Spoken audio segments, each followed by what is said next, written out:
Ito po si Sir Norman. Ayan po. Okay, kapatid.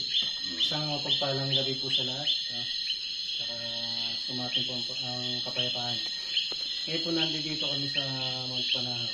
So, first time po namin magkita ni Sir Hap at ni Madam Diwata. So, nagkakilala naman kami ni Sir Hap sa social media. So, nakita ko yung niya, yung mga exploration nila. Yun talaga naman po may katotohanan. At wala naman po silang ibang ibig sabihin kundi ipakita yung katotohanan, yung hiwaga ng mga katulad nito, mga projektor ng ganito para maipakita sa tao at malaman nila na hindi lang tayo yung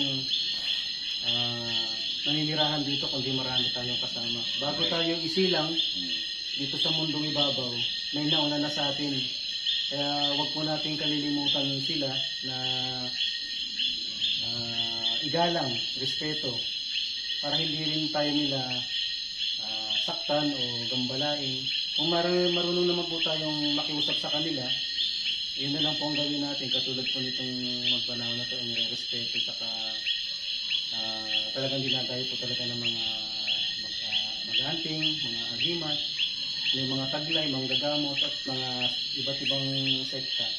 So, nandito po kami ngayon para explore ito ng gabi kasi first time ko rin po talaga na mangyari ito, nakasama ko sila. So, tuwan-tuwa po ako at walang pagsiglang ng tuwa na sila yung nakasama ko. Okay. So, ayun, ang po, mga hiwaga. Exactly. Ayan na po, bumigay na po ang aking cellphone.